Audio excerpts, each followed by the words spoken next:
জানিয়ে রাখেন বাবাজিরা, আরামের মধ্যে কোনোদিন আরাম নাই বাবাজি, হালালের মধ্যে কোনো কষ্ট নাই। দুনিয়ায় কিছু কষ্ট হতে পারে গো, কিন্তু জান্নাত এমন একটি জায়গা যেখানে কোনো কষ্ট নাই। সুদের দ্বারা ধনী শুধু ধনী হয়, গরিব শুধু গরিব হয়। সুদের দ্বারা ধনী শুধু ধনী হয়, গরিব শুধু গরিব হয়। ব্যবসার দ্বারা ধনীরও লাভ হয়, গরিবেরও লাভ হয়। আল্লাহ সুদকে হারাম করেছে, ব্যবসাকে হালাল। ব্যবসাকে কি করছে আল্লাহ? জিনা ইয়াকিলুনার রিবা। আল্লাহকে যারা সুদ খায়, আল্লাহ বলতে পারছেন সুদ লয়, সুদ গ্রহণ করে। আপনার কোন সুদ কি টাকা চাবায় খেয়ে ফেলে নাকি? আল্লাহ বলেন যারা সুদ খায়, খাওয়ার কথা কেন বলেছেন বাবাজি? পেটের ভিতরে কোনো কিছু ঢোকালে যেমন বাহির করা যায় না রে, আর দেখা যায় না। সুদখোরের কাছ থেকে টাকা আনি আর জান বাঁচানো যায় না। দিতেই হবে বাবা, দিতেই হবে। তার কাছ থেকে রক্ষা পাবা না রে। রক্ষা পাওয়া যায় নাকি? রক্ষা পাওয়া যায়? সুদখোরের কাছ থেকে টাকা নিয়ে জান বাঁচানো যাবে? যাবে? জান শেষা দিন। আপনি টাকা আনতে গিয়ে খুব, আমার কাছে থাকলে বেটা দিতাম, আমার কাছে নাই রে ভাই, আমার শালীর কিছু টাকা আমার কাছে আছে, এখন আমার থাকলে তোরে ফিরি ফিরি দিতাম, আমার শালীর তো কিছু লাভ দিতে। ওই গুড্ডি মারছে, মারছে না? সুরের দল মূর্খ, অল্প বিদ্যা ভয়ঙ্কর। জুতারে ক আলমারি, কুত্তারে ক রেলগাড়ি। আমার প্রাণের বাবা দিনারে, সুদের দ্বারা ধনী শুধু ধনী হয়, গরিব শুধু গরিব হয়। ব্যবসার দ্বারা ধনীরও লাভ হয়, গরিবেরও লাভ হয় রে। কেমনে বাবা? ধনী শুধু ধনী হয়, গরিব শুধু গরিব হয়। আগের বছর ধনী 10,000 টাকা সুদে দিল বাবা, আগের বছর 10,000 টাকার ধনী মালিক। পরের বছর ওই গরিব লোকটা তাকে 5,000 টাকা বেশি দিতে হবে। তার মানে পরের বছর ধনী লোকটা 15,000 টাকার মালিক হলো। আগের বছর 10,000 টাকার ধনী ছিল, এখন 15,000 টাকার গরিব। আর ওই গরিব লোকটা 10,000 টাকার ঋণগ্রস্ত বাবা, 10,000 টাকার গরিব। পরের বছর আরো 5,000 দিয়ে 15,000 টাকার গরিব হলো, ঋণগ্রস্ত হলো। তার মানে সুদের দ্বারা গরিব আরো গরিব হইছে, সুদের দ্বারা ধনী শুধু আরো ধনী হইছে। এই জন্য নবী বলেন সুদ খাওয়া হারাম। সুদ খাওয়া কি? কারণ ধনী ধনী হয়, গরিব খালি গরিব হয়। এটা কোনো ইসলামী শরীয়ত সম্মত মানবতা হতে পারে? ব্যবসার দ্বারা দুইজনেরই লাভ হয়। একজন ধনী আছে, কোটিপতি বাবা, বাবাজি সিলেট শহরে 7 তলার উপরে তাকে 10 তলার বিল্ডিং বাড়ি আছে। তার ঘরে চাল নাই রে, টাকা আছে ব্যাংকে, অ্যাকাউন্টে অভাব নাই, কিন্তু চাল নাই। সে চাল কিনলে তার প্রয়োজন মিটে যাবে, তার টাকা আছে। আর একজন বাজারে চাল বিক্রি করতে গিয়েছে, তার ঘরে টাকা নাই, চাল বিক্রি করলে টাকা পেলে প্রয়োজন মিটবে। ধনী লোকটা চাল কিনলে তার প্রয়োজন মিটে যাবে, গরিব লোকটা চাল বিক্রি করলে তার প্রয়োজন মিটে যাবে। একজন বিক্রি করছে, একজন খরিদ করছে বাবা। এই ব্যবসার দ্বারা দুইজনের লাভ হয়েছে। ব্যবসার দ্বারা দুইজনের কি? যে চাল বিক্রি করছে তার টাকা পেয়ে প্রয়োজন মিটছে, যার টাকা আছে চাল পেয়ে বাদ পাখে খেয়ে প্রয়োজন মিটাইছে। তার দ্বারা ব্যবসার দ্বারা দুইজনের কি লাভ হইছে। আর সুদের দ্বারা ধনীর লাভ হইছে, গরিবের, অর্থাৎ ধনী শুধু ধনী হইছে, গরিব আরো গরিব হইছে। এই জন্য সুদ খাওয়া হারাম, ব্যবসা করা কি হালাল। আমাদের দেশে ব্যবসার নামেও সুদের কারবার করা হয়। বলে আমি ব্যবসা করি, সামান্য একটা দোকান নিয়ে বসে বসে এখানে সুদের কারবার করি। বাবাজি ব্যাংক থেকে লোন নেয়, কাপড়ের দোকানদারি করে রে, সবজির দোকানদারি করে বাবা, মোবাইলের দোকানদারি করে, আরো ভ্যারাইটিস বাবা মুদিমালের দোকানদারি করে। ব্যাংক থেকে সুদের উপর টাকা আনে, আমি ব্যবসা করি, মূলত হারাম ব্যবসা করতেছে, হারাম টাকা ঢুকাই দিছে বাবা, হারাম টাকা ঢুকাই দিছে। সাইনবোর্ড বাবা ইসলামের নাম, ইসলামী ব্যাংক, কিন্তু ভিতরে হলো সুদের কারবার। কারবার কি? সুদের। হারাম কোনদিন হালাল হইব? কথা করা বড়া পাতলা পায়খানা, পাতিলে ভরিয়া, বোতলে ভরিয়া, উপরে লেখছে বগুড়ার দই। কি লেখছে? পাতলা পায়খানা, পরে লেখছে উপরে লেবেল লাগাইছে বগুড়ার দই। বলেন বাবাজি, উপরে লেবেল লেখলে কি ভিতরে দই পাওয়া যাবে নাকি? ডিব্বায় বাবাজি ময়লারা কে লেখছে দিল্লির লাড্ডু। পায়খানা ভরে দিল্লির লাড্ডু লেখলে যেমন পাওয়া যাবে না, ভিতরে প্র্যাকটিক্যাল থাকতে হবে বাবা। পায়খানা পাতিলে ভরিয়া উপরে বগুড়ার দই লেখলে যেমন পাওয়া যাবে না, ভিতরে প্র্যাকটিক্যাল থাকতে হবে বাবা। পচা তেল রাখিয়া যদি কাটি সরিষার তেল উপরে লেখিয়া কোন লাভ হবে না, লেবেল লেখে লাভ হবে না, প্র্যাকটিক্যাল বাস্তবে থাকতে হবে রে। ইসলাম নাম দিয়া সুদের কারবার করলে কোনোদিন ইসলামী হবে না রে। হবে নাকি?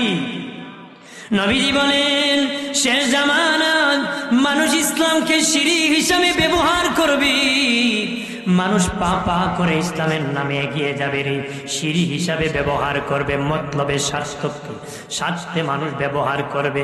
যেই ব্যক্তি সুদ খায়, সুদের ওয়াজ শুনলে মেজাজ গরম, যেই ব্যক্তি নামাজ পড়ে না, সে নামাজের বয়ান শুনলে মাথা গরম হয়ে যায়, যেই ব্যক্তি রোজা রাখে না, রোজার আলোচনা শুনলে তার মাথা গরম হয়ে যায়, যেই ব্যক্তি সত্য বলে না, সত্য কথা শুনলে তার মেজাজ চড়া হয়ে যায়।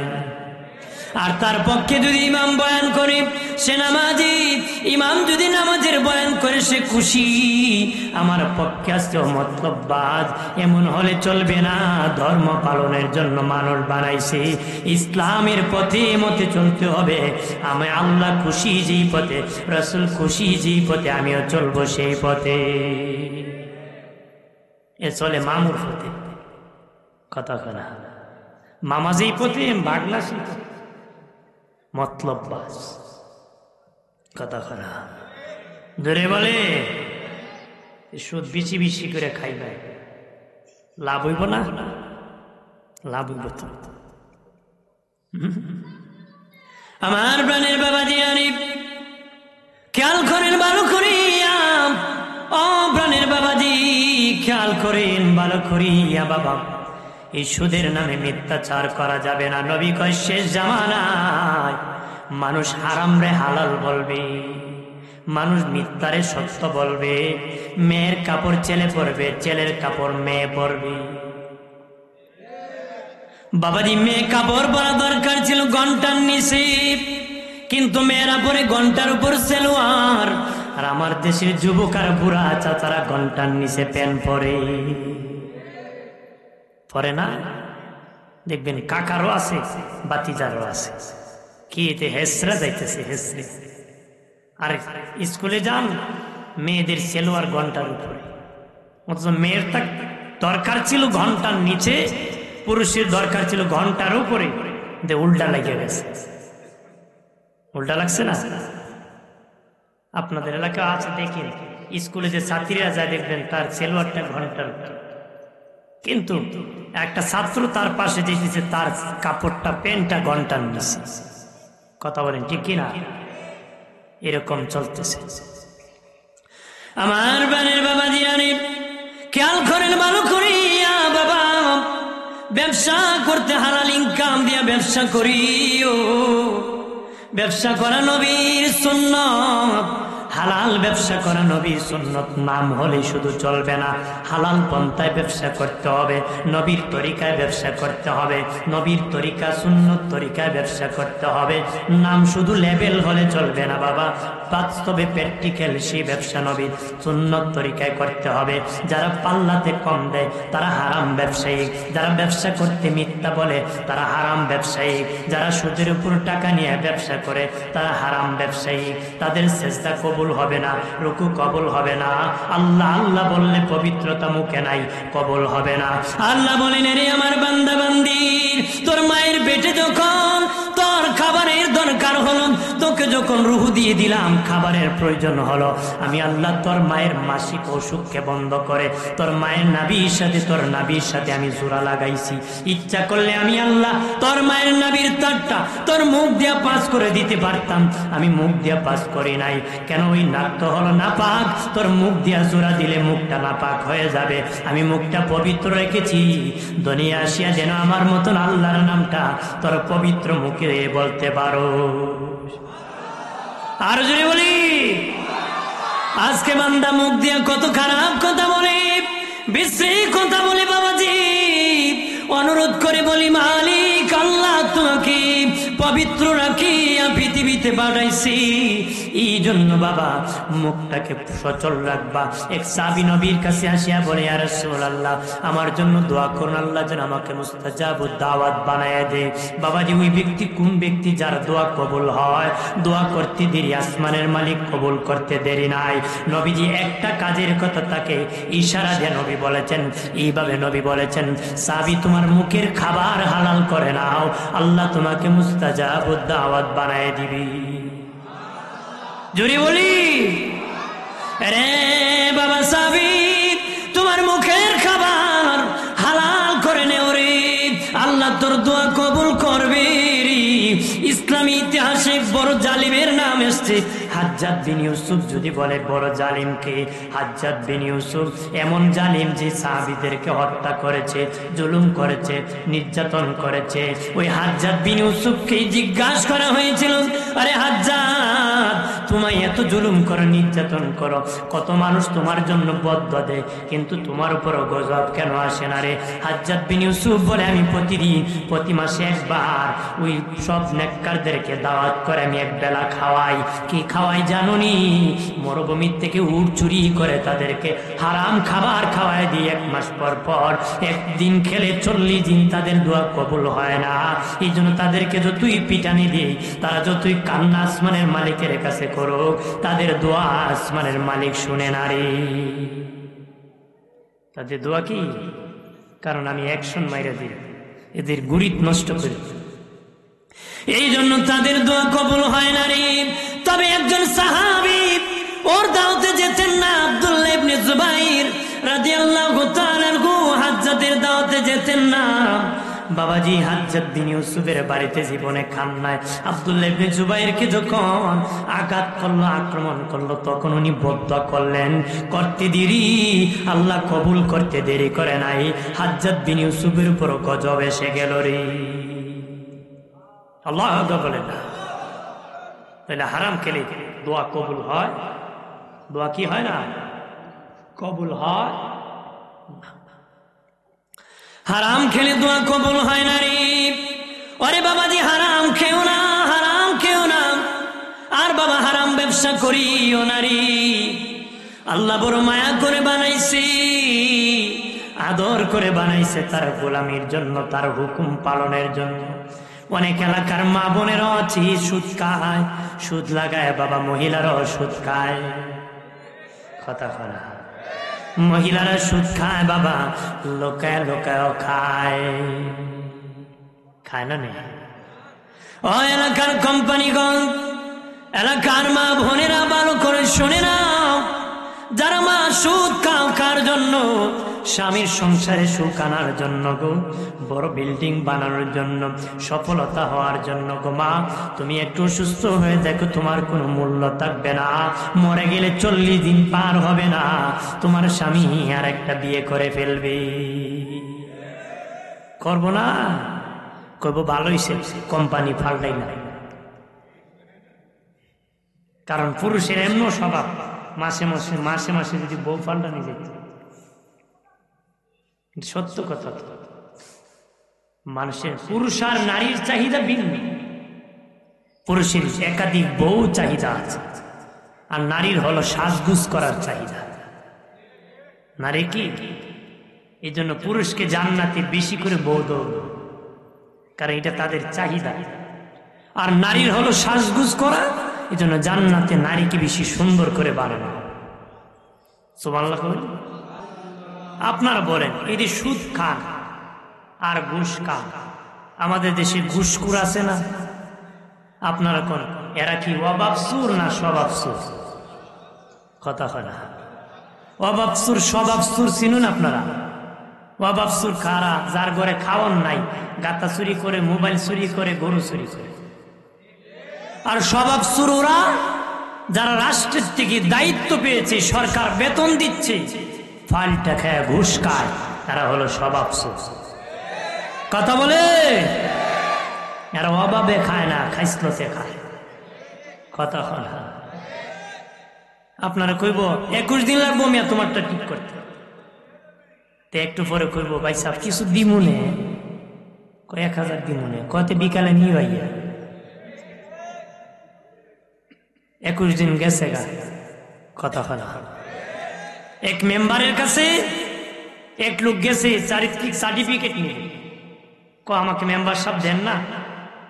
আমি তো তোমাকে দেখতে হবে, তোমার চরিত্র কেমন, একটু পর্যবেক্ষণ করতে হবে না? 2 দিন 3 দিন ধরে হাঁটা আর দেয় না। তে কয় ভাই মানুষ আমি বালা, আপনি দেন না কেন? কত মানুষের কাছ থেকে তুমি নেও না, মানুষে দিলে কি হবে, আপনি তো দেওয়া লাগবে। 1 সপ্তাহ পরে চাচা 1000 টাকা আমি দিমনে দিয়ে লাইলাম। বাদি যা, তুমি দেও তো বালা, আগে কইলা না। তুমি যে এত বালা, 1 সপ্তাহ আগে বললে তো 1 সপ্তাহ আগে আমি দিতাম। বাদি যা, তুমি তো এই কথা কইলা না, তোমার চরিত্র অনেক বালা। নো, তোমার চরিত্র ফ্রেশ, পবিত্র ফুলের মতো। কথা করা। মানুষ বলে লাল গোলাপ শুভেচ্ছা, বাবাজি আমি বলি লাল গোলাপ তুই দিবি, কালা গোলাপ দিব নাকি? চাচা তো গরিব রে মাইরা লাল। কথা বলেন ঠিক কিনা রে? রে প্রাণের বাবাজি, ঘুষখোররা বড় খারাপ রে বাবাজি। এমন কোন জায়গা নাই ঘুষ লাগে না, যে জায়গায় যান সেই জায়গায় ঘুষ চলে। ইউপিতে যান, ইউনিয়ন অফিসে গেলে বাবা ঘুষ দিলে চেয়ারম্যানের সাইন 5টা মাইরা দেয়। কথা হয়। রেজিস্ট্রারি অফিসে গেলে বাবা একজনের জায়গা আরেকজন নিয়ে যায়। জায়গা বিক্রি করছে 10 শতক, টাকা দিলে রেজিস্ট্রারি 14 শতক করে ফেলে। জায়গা বিক্রি করছে 12 শতক, টাকা দিলে 8 শতক রেজিস্ট্রারি করে দেয়। চোরের দরাভাব নাই বাবা, যে লেখে সব বেশি লেখে, অনেক সময় কম লেখে। ঘুষ খেয়ে খেয়ে বাবা, ঘুষ খেয়ে খেয়ে দিতেছে রে। হারাম কাজ ভরে গেছে, ঘুষে ভরে গেছে। ডাক্তার দেখাইতে গেছে বাবা, 80 নম্বর সিরিয়াল পড়েছে, পিএসকে 100 টাকা ধরাই দিছে, এবার 1 নম্বর সিরিয়াল আইনা দিছে। কথা বলেন ঠিক কিনা? চোরে ভরে গেছে রে, রঙে রঙে চোর আর চোর। ভালো মানুষ এখন লেবাসদারি, চোরের অভাব নাই, টাই বুট পরে ঘোরায় 1 নম্বর টাটকা চোর। মানুষ মনে করবে সাপ বড়, অনেক বড় পরহেজগার ও বাবাজি, কিন্তু হারাম কাজের সাথে লিপ্ত। সুদ খাবেন নারী, সুদখোর বড় খারাপ লোক, সুদখোর জাহান্নামে যাবে। ওই টাকা দিয়ে কোনোদিন শান্তি হবে না। হারামের ছেলে ভালো হয় না, হারামের বিবি ভালো হয় না, হারামের সন্তান ভালো হয় না, হারামের সম্পদ ভালো হয় না রে। যারা সুদ ঘুষ খেয়ে সম্পদ জোড়াও, চিরদিন তোর সম্পদ তোর কাছে থাকবে না রে। একদিন তুই ভিক্ষুক হয়ে যাবে আর কান্না করবে। আমি নিজে দেখেছি বহু কোটিপতি আজকে ভিক্ষুক হয়ে গেছে। হইছে না? আমার প্রাণের বাবাজি নারী, প্রাণের বাবাজি, সিলেট কোম্পানিগঞ্জ ছাত্রকের বাবাজি, খেয়াল করেন ভালো করিয়া ও প্রাণের বাবাজি। সুদ কেন বেড়ে গেছে জানেননি বাবা? এখন মানুষ ঋণ দেয় না, ধার দেয় না, কর্জা দেয় না। কর্জা দিলে মানুষ আবার ফেরত দেয় না, কর্জা দিলে আবার ফেরত দেয় না। এই জন্য সুদ বেড়ে গেছে।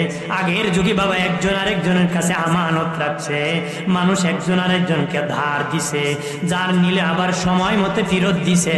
এখন কেউ কাউরে ধার দেয় না, দিলেও বাবা আর ফেরত দেয় না রে। নেওয়ার সময় খুব কাকুতি মিনতি করে নেয়, কিন্তু পরে সময় গেলে বাড়ি সালাম দেওয়ার লাগাল দেখায় না। বাড়ি সালাম দেওয়া কি? সুদ কেন বাড়ছে এখন? একটা কারণ হলো মানুষ এখন ধার দেয় না, কর্জা দেয় না। কর্জা কেন দেয় না? যে নেয় হে আর ফেরত দেয় না। হতা হতা নেওয়ার সময় খুব কান্নাকাটি করে নেয়, কিন্তু পরে যে হাজী সাহেবের কাছ থেকে 10,000 ঋণ নিছিল, কইছিল আগামী মাসের এত তারিখ দিব, কিন্তু হাজী সাহেবরে দেখলে বেড়ায় বন কুনাকুনি লুঙ্গি খান্দে তুলে দৌড়ে বেড়া। আগে তো দেখলে সালাম দিতে, এখন ঋণ দিয়ে বিপদে পড়ছে, সালামও দেয় না। কথা খারাপ।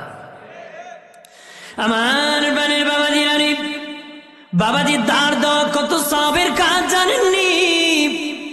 বাবাজি 5,000 টাকা আপনি দান করেছেন, 5,000 টাকা আপনি দান করেছেন।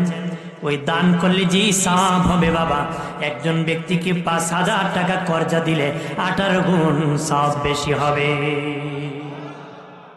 18 গুণ সওয়াব বেশি হয় দানের চেয়ে, ধারের সওয়াব বেশি। কেন?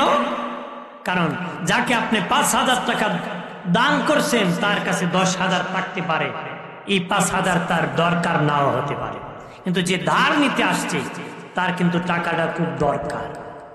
হয়তো তার বাবা অসুস্থ, মা অসুস্থ, নতুবা মেয়ে বাবা স্কুলে টাকা দিবি, কলেজে ছেলে টাকা দিবে, খুব ভয়াবহ বিপদে পড়ে হয়তো নিজে ডাক্তার দেখাবে। আল্লাহ আমার বান্দার বিপদের সময় তুই যে সাহায্য করেছ, এই দানের চেয়ে আমি আল্লাহ তোকে 18 গুণ সব বেশি দিয়ে দিব রে।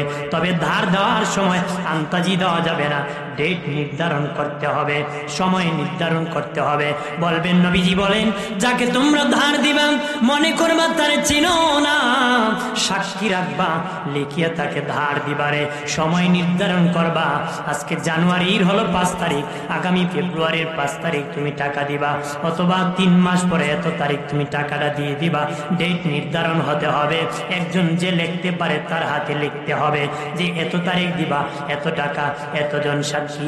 যদি না লিখে দে, আল্লাহ কয় এ লেখনেওয়ালা লিখিয়া দে, তার লেখার গুণ আমি আল্লাহ দিয়েছি।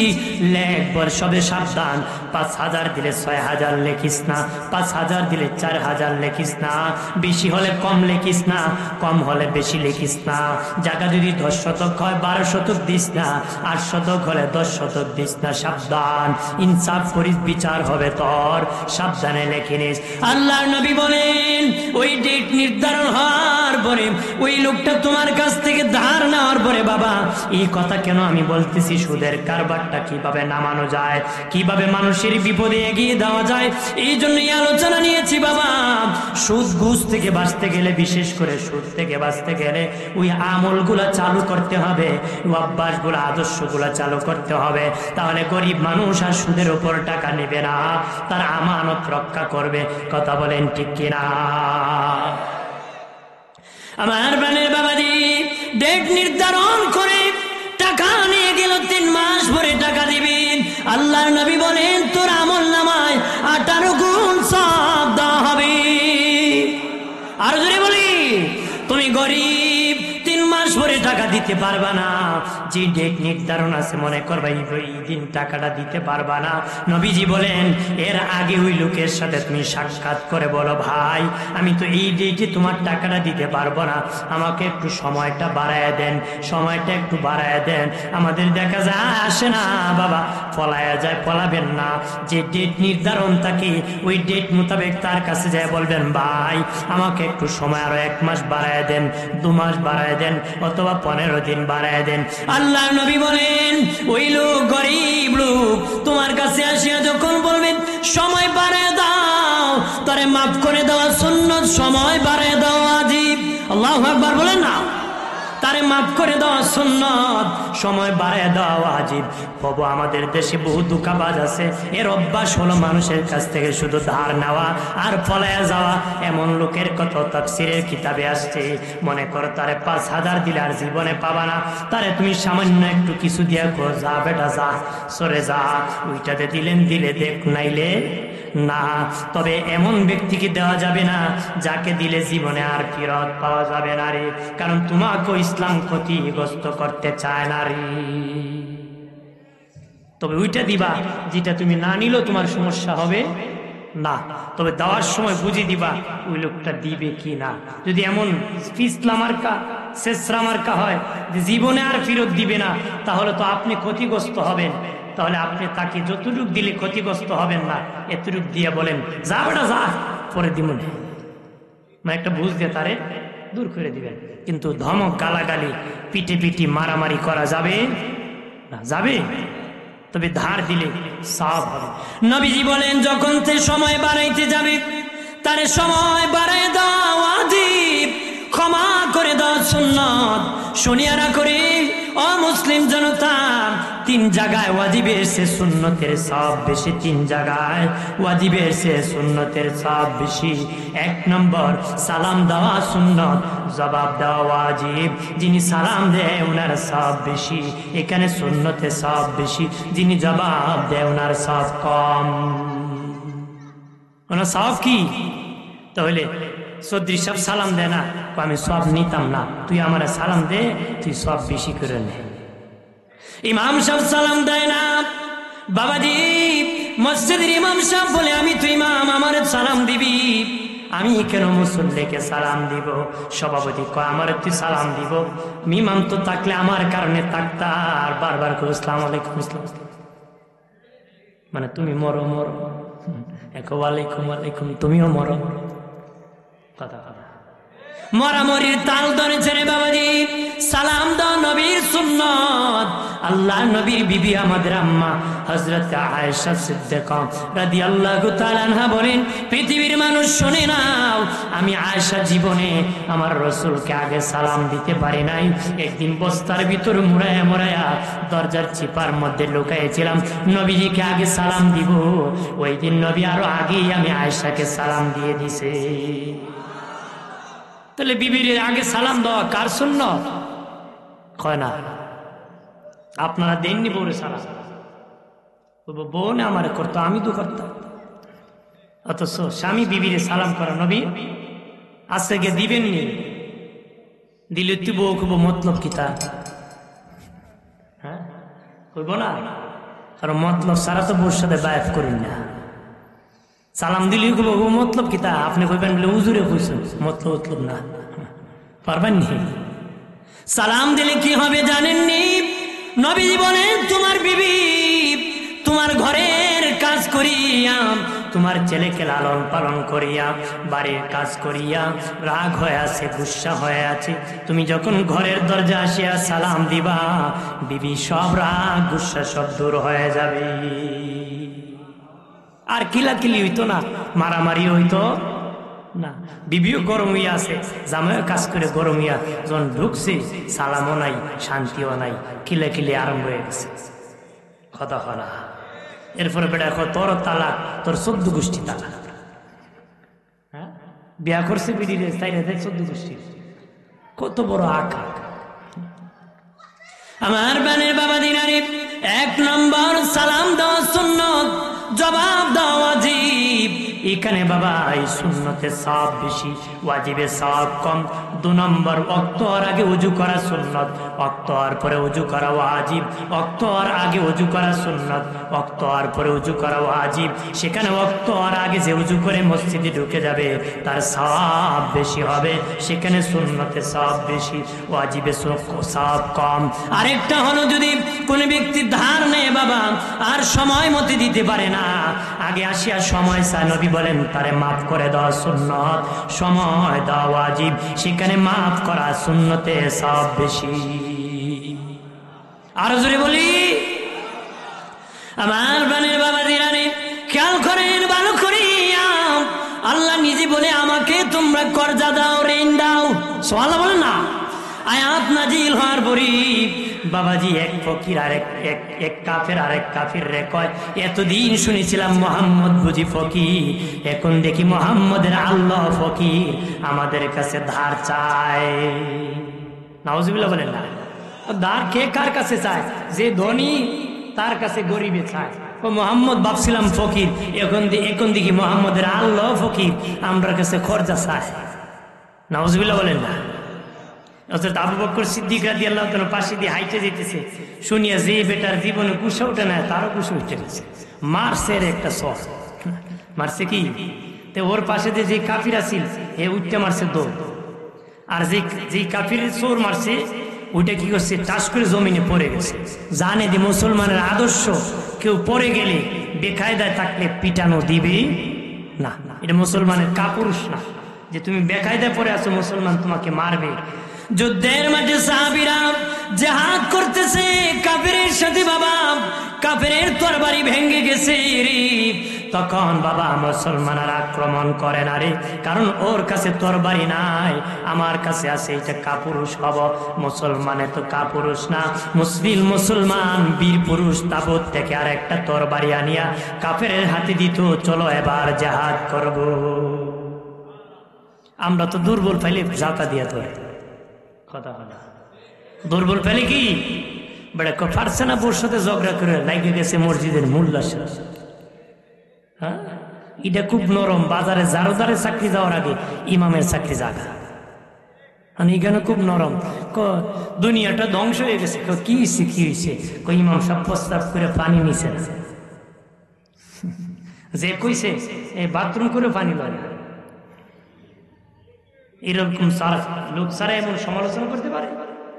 বেটা কামরার মোল্লার পিছে নামাজ হয় না, তুই তো জীবনে মসজিদই যাস না, নামাজ দেওয়া না হয় না, বুঝলে কেন? বাজারে যে মোল্লা আডে দেখছি আডার বাউ ভালো না, আডার বাউ দেখে বুঝে লিছে মোল্লার পিছে নামাজ হয়। আমি কোথায় ছিলাম আলোচনা, খেলা ছিল,